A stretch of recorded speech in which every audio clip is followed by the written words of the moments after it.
A Lesson in Economic Analysis from the Minimum Wage Debate by Kenneth A. Zahringer, an Audio Mises Daily narrated by Robert Hale.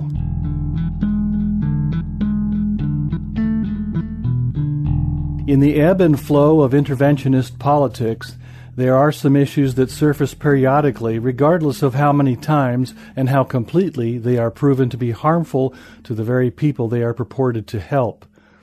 Currently, the tide is once again carrying the minimum wage to the forefront of collective attention. Supporters of this and similar measures often use straw man arguments like the one in the picture below.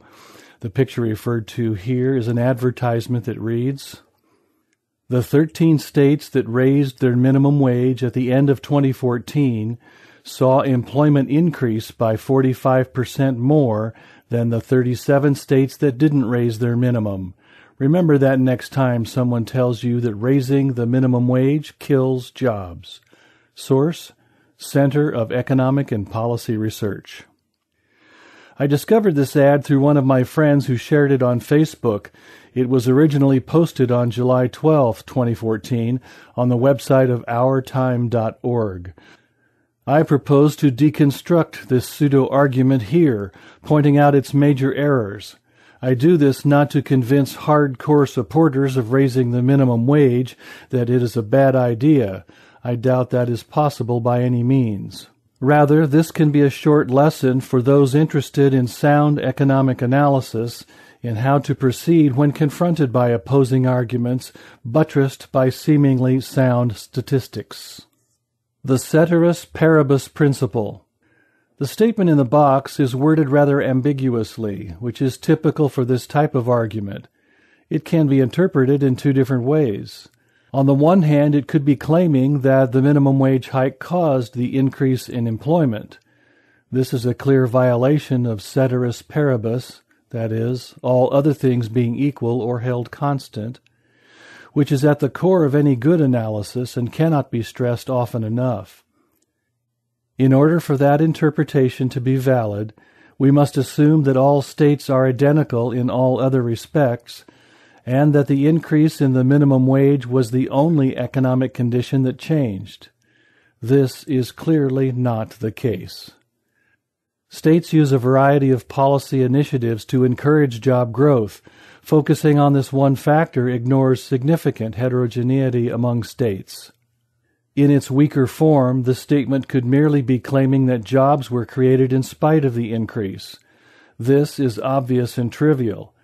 In order for this interpretation to be meaningful, we must assume that the minimum wage is the biggest kid on the block, the overriding factor that swamps all others. It's all or nothing. Either it kills job growth or it's not a factor. This is what makes the argument a straw man. It is overly simplified, and no one who opposes the minimum wage takes the position it attempts to refute. The minimum wage is simply one factor among many affecting the job market. Real-world outcomes are a result of a constellation of factors, each playing its part. But this is not the only thing wrong with this version of the argument. It gets better, or worse. The argument implies that the minimum wage affects the entire labor market, but it clearly does not. It only affects that portion of the labor market where the law represents a binding constraint, that is, where market wages would be lower than the legal minimum. There is also heterogeneity among states here. Some have a larger portion of workers earning near the minimum wage, while others have relatively few workers at that level. If a state is experiencing growth in high-tech jobs, skilled labor, or any other sector with market wages higher than the new legal minimum, there is no particular reason why that growth would not continue after the law takes effect, at least for a while. If a state has a relatively small portion of its labor force earning at or near minimum wage, growth in other sectors could easily override the immediate losses due to an increased minimum. If the minimum wage were raised only slightly from one non-binding level to another, we would expect no discernible short-term effect on employment or job creation. Proper basis of comparison. What is it that we really want to know about the effect of a minimum wage increase?